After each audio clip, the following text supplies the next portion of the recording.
it comes closest to the sun on the 29th of October.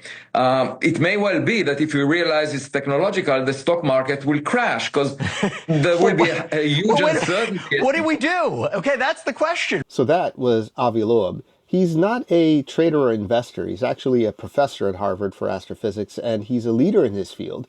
And he heads up large projects like the Galileo expedition that's currently going on. And it's not that often that you would get somebody of his ilk talking about the stock market all of a sudden, but here he is, because there is something going on that is worth noting. And in today's episode, I just wanted to talk about something that maybe some of you might not know, and that is the role of astrology in investing is actually a thing. Perhaps not what you think it is, but it is definitely a thing. So let's get at it.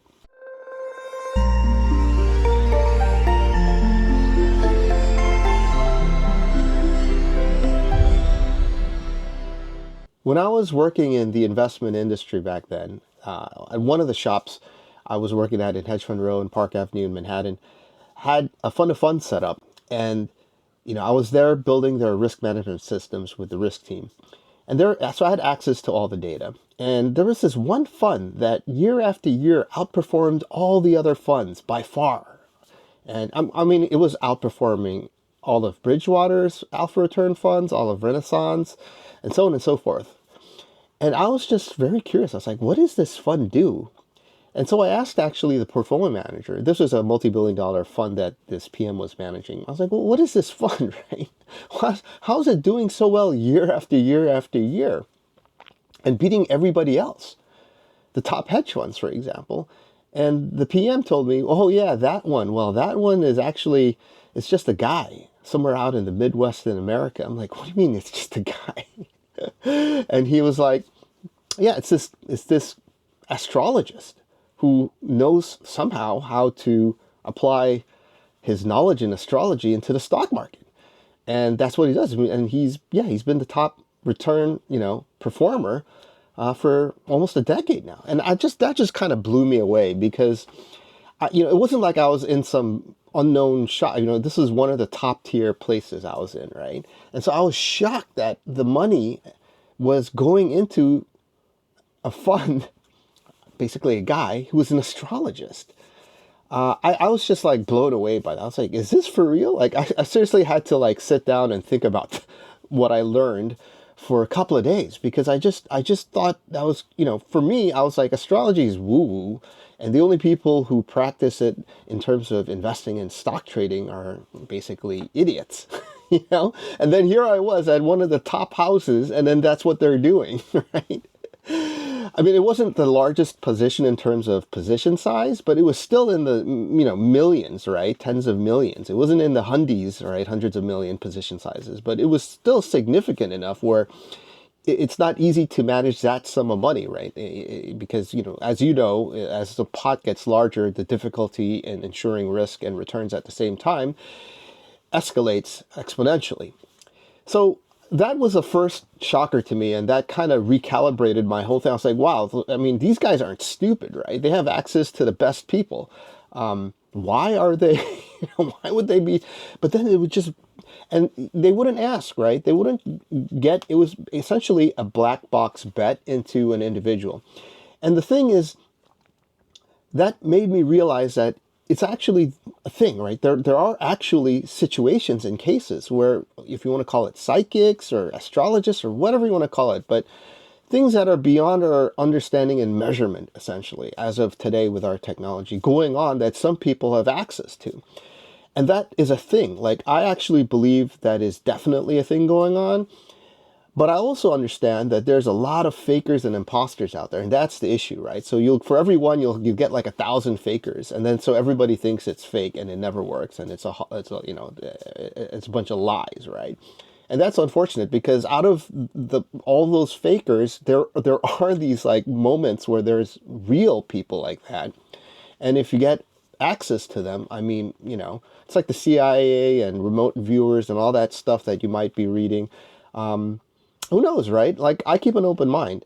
And in terms of investing and trading, we have this situation here where astrology is actually something this would be a good time for me to bring it up because of what's going on with this interstellar object called 3i Atlas. So here we go. So this object, 3i Atlas, it is definitely really peculiar. And I'm going to go through the main things that are really weird about it in the order of the first one being undeniable facts to the latter ones being a little bit of not sure, maybe some, interjections and thinking.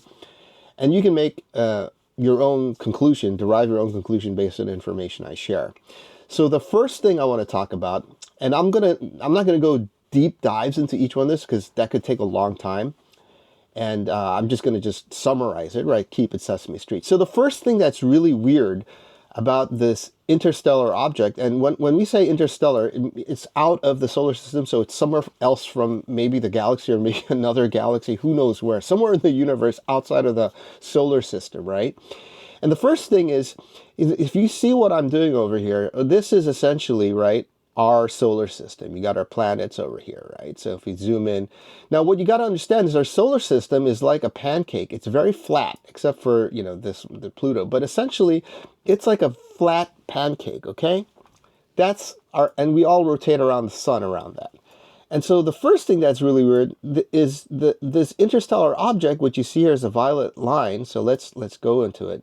It's coming in, right? It's coming in right at the same horizontal angle of the flat pancake. It's not coming in this, it's not coming like this or it's coming in right at the pancake's level, right? Which is really rare actually, right? So it could have come in this way, could have come in that way or any other angle, but no, it decides to come in the plane of our solar system, coming in here and shoot right through the solar system at that angle. So that is quite rare. First of all, it's an interstellar object, which is pretty rare. We've only seen, this is the third one now. And it's coming in at this angle, which they've calculated, right, through math and probabilities to be about a 1 in 500 type of event. Based on random things shooting around, that it would come right at this flat angle is about 1 in 500. So that's kind of rare. But then what they're saying is even more rare is that the timing of which so that's just the angle. But now if you talk about the when, right, like the timing of when it's going through it, it's coming in where it's going to actually pass a bunch of planets in its shot, right? So it's going to pass Mars. So you can see Mars is right here. It's actually, as of today, the closest it's going to ever be to any one of the planets in the solar system, which is Mars, which I'll talk about in a little bit. But it's right here, and it's going to pass through and also get a good shot of Venus and then Jupiter on the way out, right? When it goes over here, Jupiter will be here. And that is really rare. To be able to hit multiple planets, we're going to be behind the sun when it comes here, so we're going to be blocked by the sun, but it's going to have a flyby of Mars, Venus, and Jupiter. And for that to happen while the things are going around and it's going to slice through, that's also a very, very low probability thing, which they've calculated to be about a 1 in 20,000 type of event based on if it were to happen at random. So if you, just from the angle at which it's coming and then the timing of when it's coming, just those two things is 1 in 500 times 1 in 20,000. I think you get the idea. This is quite a rare event. They were saying it's like something that happens every 10,000 plus years. It should, right, happen. Which kind of makes sense if you just look at, the basic, premise of how rare it is. So that's the first thing I want to mention is just the mechanics of where it's going and when it's going through the where is quite rare. Now, the second thing that's also quite interesting is its size. Now, this is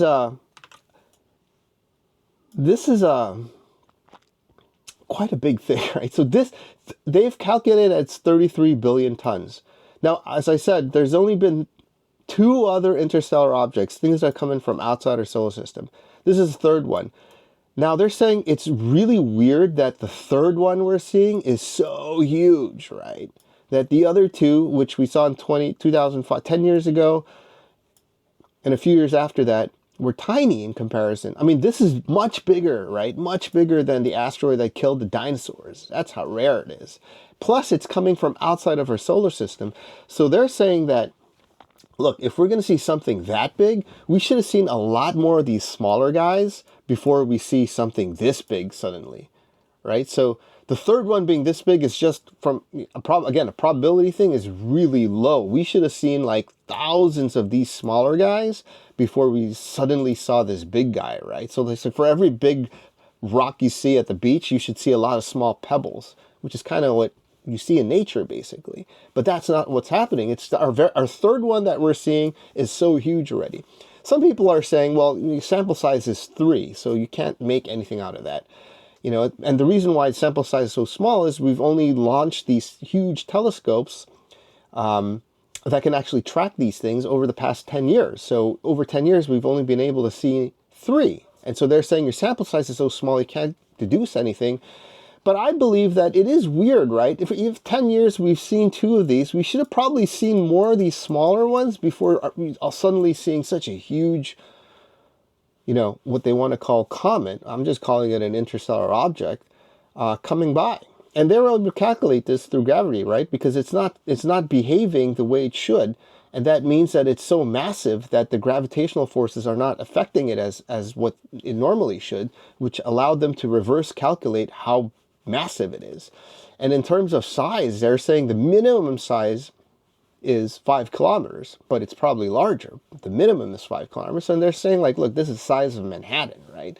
Where the rest were the size of like a football field. They're saying this is like the size of the Manhattan Island itself. So that's another kind of weird and strange thing about this object. But, you know, it gets even weirder because what it has is something they call an anti-tail. Normally, when a comet approaches the sun, it has a tail behind it, right? Because the solar wind, as it ionizes the comet, behind it is all the stuff that gets spewed out.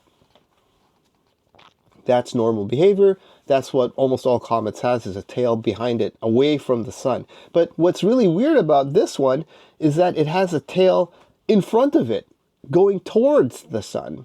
So that's really, they call that an anti-tail. And I had to look this up because I was like, wow, that's really weird. Has there other comets ever had anti-tails?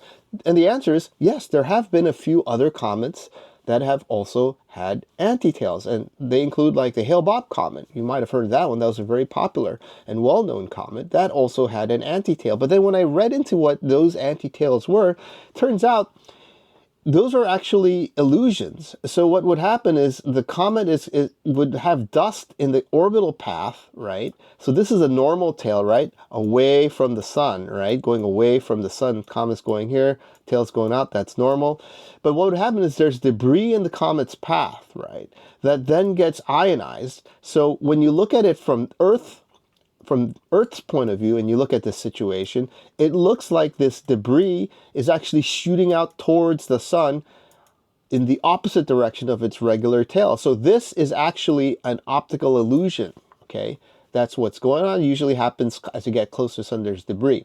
So it's really weird to see this object have an anti-tail that is not an optical illusion. And so that's another weird thing about this object that they still can't really explain, but whatever, they're trying to figure that one out along the way as well.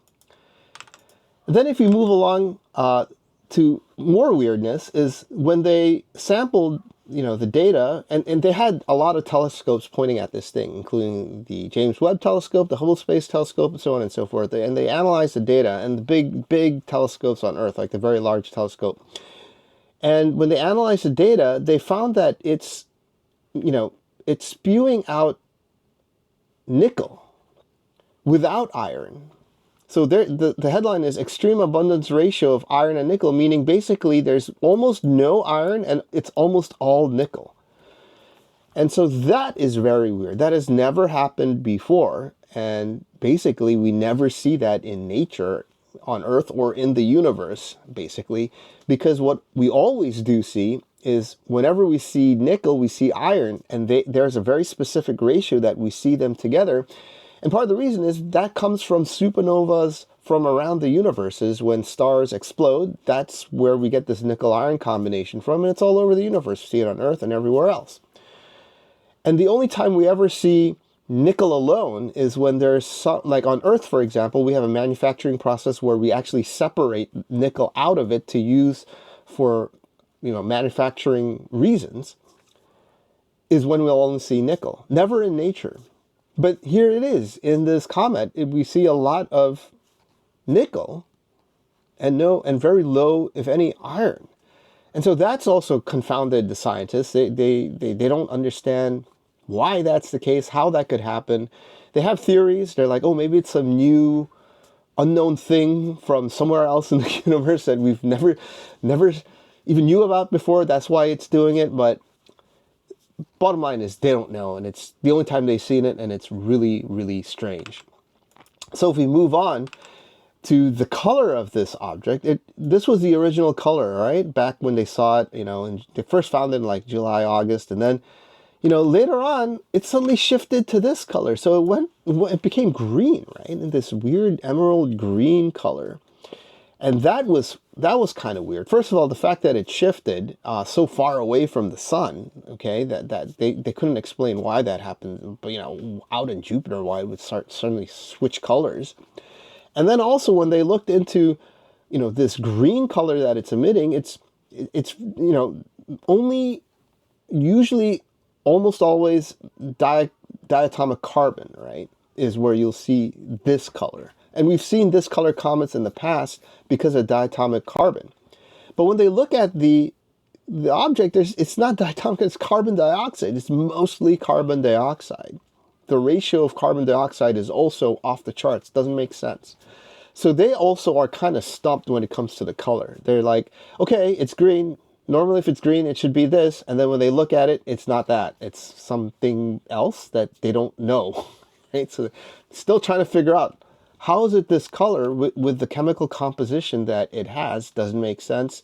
Still under investigation. Still trying to figure that one out. Then comes how bright the thing is, all right? So what you see in this chart here is this is from many samples over decades of comets. What happens in terms of its brightness as it gets to perihelion, or the closest point to the sun. And there's this very well calculated curve. But this object through Atlas just started deviating and exponentially became a lot more brighter than it should, right? It was following this path and then all of a sudden just become very bright. And it's orders of magnitudes brighter all of a sudden. And they also can't explain why that's happening. It's okay, they have some guesses, like something to do with it, somehow because it's carbon dioxide. And it has a lot of frozen water, and so it's, who knows what theories they have, but so far it's just theories, and they can't explain why it's so bright all of a sudden, why it's deviating from all other comets.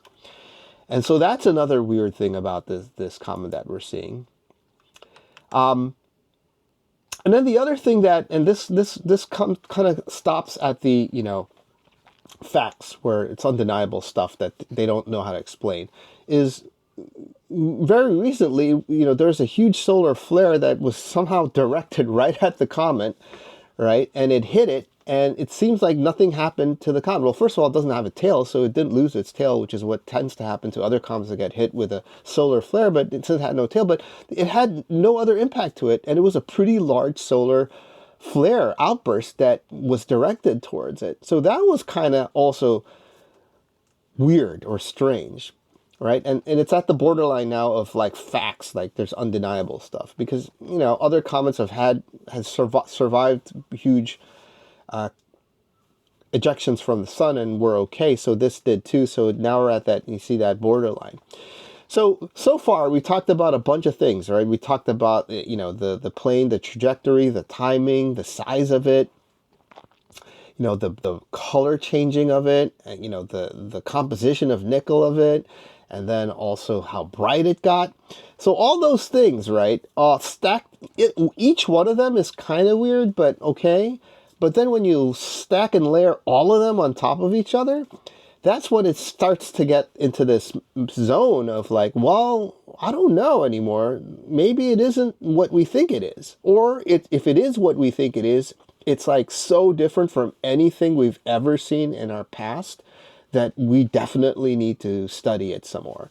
And so that's what that guy Avi Loeb, who you saw in the beginning of this video, was talking about. Is like, hey, keep an open mind, right? It's likely an object from, some rock or something from somewhere else, but it's very weird. And, I'll tell you a story of, Fat Joe, to put it bluntly.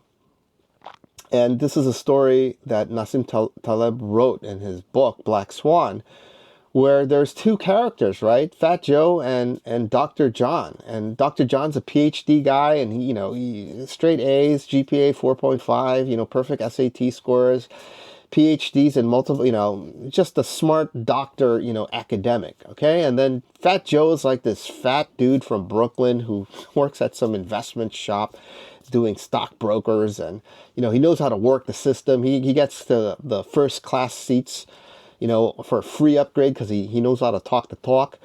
And he's a schmoother, right? The ultimate representation of street smarts. And that's why he's a rich stockbroker kind of guy in Wall Street from Brooklyn.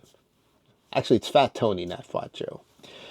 And that's who Fat Tony is. So these two characters, Nassim Taleb asks the question, okay, I have a coin. I flipped the coin 100 times. Or I said 50 times. 100 times I flipped the coins. Each time it's landed tails for 100 times in a row.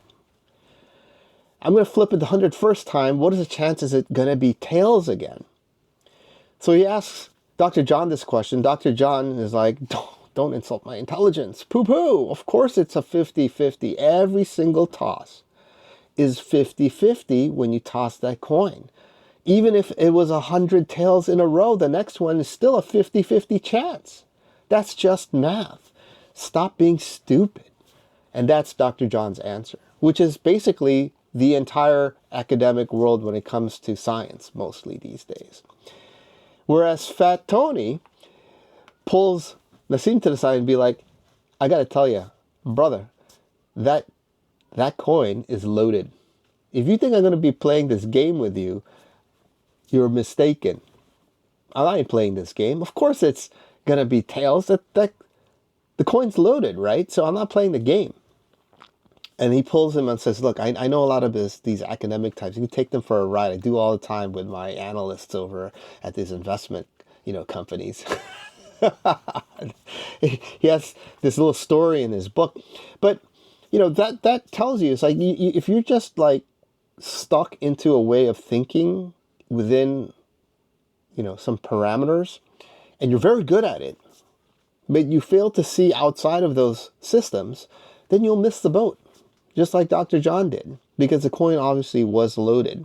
And so if you ask me, is this thing all, if you stack each one of these things up with all the low probabilities, I think the coin's loaded, right? Something else is going on. I do. And that something else is something we should probably pay attention to for one reason or another, that we don't know what it is, so that's why we should pay attention. That's what science is about. In fact, one of FoFty's principles is that science, we trust science to validate, but we never let science curtail our imagination. Think of Galileo. The Vatican, said that the sun rotated around the earth and imprisoned the poor guy, right? But that didn't change the reality that the earth was rotating on the sun, no matter what the Vatican said. And so there's a little bit of that going on, I think, and I think we need to have an open mind and understand that what is approaching is really rare. At least we can all agree on that, and that by studying it, we can learn a lot of things. Now, why would this guy, Avi Loeb, all of a sudden say, well, when it hits perihelion, which is the time it's closest to the sun, the stock market might crash, because we might find out that it's not, that it's technological and not natural. Well, what he's saying is, and if I go back to this chart over here, what's going on is, okay, when Three-Eye Atlas moves over here, right, you can see Earth is already here. So when it comes here, we're gonna be on the other side of the sun, which means Three-Eye Atlas is going to be basically hidden. It's actually already hidden from us because the sun's too bright. We can't look at it anymore, right? The sun is just cutting into our vision here.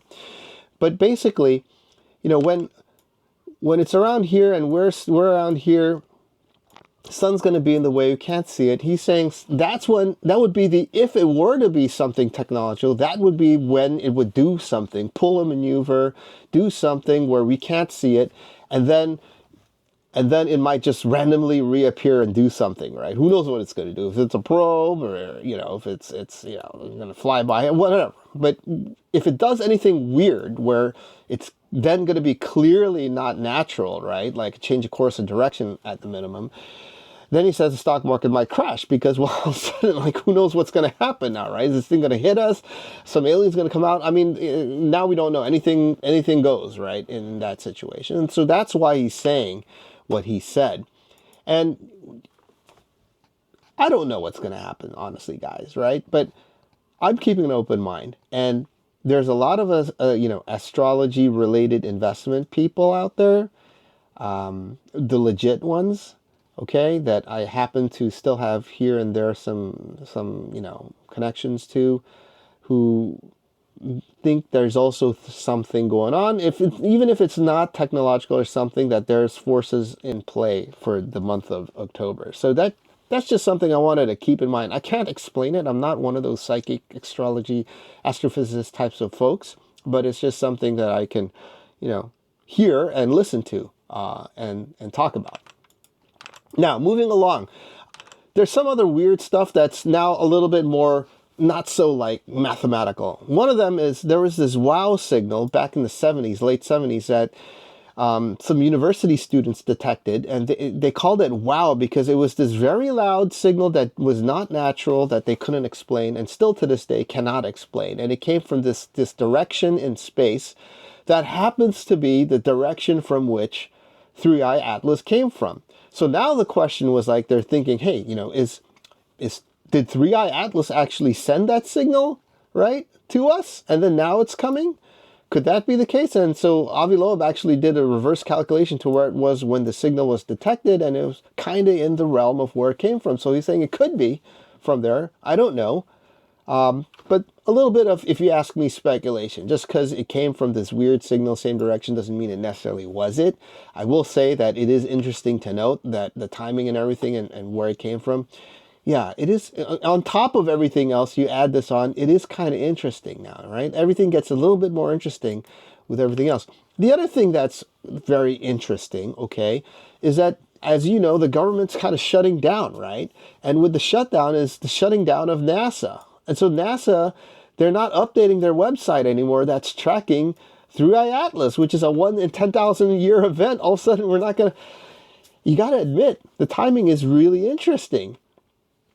No question about it, right? Without getting into the why and conspiracy and all that, just factually, it's kind of interesting that it's shutting down right when this thing's passing by Mars, where we have all the equipment geared to look at it at the closest place we can possibly look at it, which is when it's close to Mars and the satellites and stuff we have around Mars that NASA does. I don't know, right? And so, like, yeah, the Mars Perseverance images got shut down. I mean, who knows, right? Are they even watching it? Are they going to share it? And now you got all the speculation. Well, they're hiding it on purpose. They might have found something they don't want to tell the public. It's like Deep Impact, right? Keep the truth from the public. They can't handle the truth. Let's hide it. I don't know, right? This is why I'm putting it into the second group where it's speculative. But what is weird is that, I mean, just when it's coming to Mars, right? After traveling for who knows how long, 40,000 years, our best way to look at it, the government shuts down, and now, I don't know, it's up in the air. The good thing is the European Space Agency, the Chinese, they have equipment out there that can take a look. The question is, will they release the data or not? But there are other countries, I think also the UAE, and the Middle East also has some equipment out there. So the question now is, will they release some of their equipment's data to the public or not? I mean, who knows now, right? But it's unfortunate that now it's in limbo. What are we going to see and what are we going to get? Then we make our way to the complete, speculation, right? Which is, there's some people who can do remote viewing, and I guess these are people who can just view what's going on anywhere in the universe and even in multi-dimensions. And they say, well, we remote viewed and we sketched out what there were some beings there. They look like this, which matches like some of the wall caving, cave paintings from 1,000 years ago. And so that's what it is. It's this higher dimensional being. It's their spaceship that happens to look like a comet because it's in the lower dimension here, so on and so forth. And I categorize that as, I mean, not that I don't believe there is remote viewing. It's just that I don't know who these remote viewers are. There's some YouTubers out there, and like I have no idea to validate like if they're the real deal or not. Because like I said, for every one real deal, and there are very few of them in this planet, there's about 1,000 to 10,000 of fakers out there. And because I don't know the source, I can't, it's 10,000 thousands to one chance. I don't know, right? But that's some of the stuff that's been going on. The other thing that also was been circulating, which I didn't even include because it's fake, is they're saying like every 17 minutes it would pulse. And so there's nothing natural about that pulse, and it's using that pulse to like, alter its course.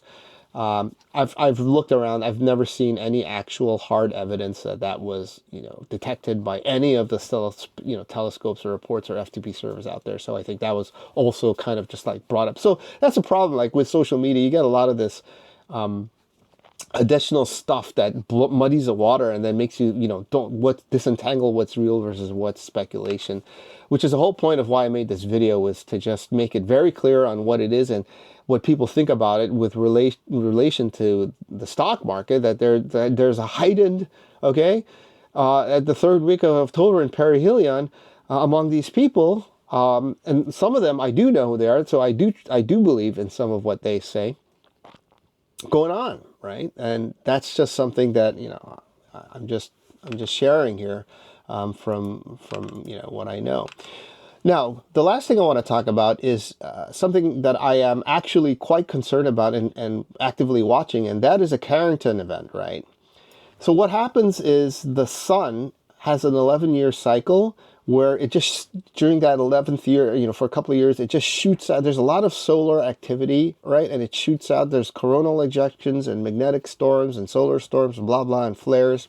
And this stuff makes its way towards the Earth, right? And so we see the aurora borealis and the beautiful night skies. But what you're seeing is a magnetic storm. And so what happens is if there's a very strong, solar flare that shoots out and comes to Earth, it could disrupt the Earth. And the most disruptive one happened about 166 years ago. It's called the Carrington event. And when that happened, it's basically like a huge electromagnetic storm. That it's like an EMP, right? It just kills all electricity. They all blow up. And so 166 years ago, we didn't have much electrical devices. I mean, we're still in the 1800s, right? The only thing they had that was electrical back then was telegraphs, And when the Carrington event happened, essentially all the telegraph machines on the planet got fried. That's what happened. And these types of huge solar storms that impact Earth, they happen pretty frequently. And we're actually overdue for one. It's like every 150-ish type of years, we get one. And before the Carrington event, we had many of those. But, before 1800s, we had no electricity. So we just saw bright lights in the sky. The point I'm trying to make is, since the last one in the 1800s, society has become very reliant on electricity. If we don't have electricity, number one, we won't have running water. So that's the most important one. Then after 2 days, if you don't have water, you die, right?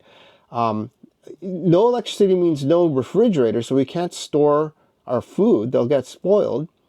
There goes our communication. The internet's down, your cell phone's down, you can't talk to anybody, can't open your bank account. Everything gets fried. Let's hope the backups for the bank system works.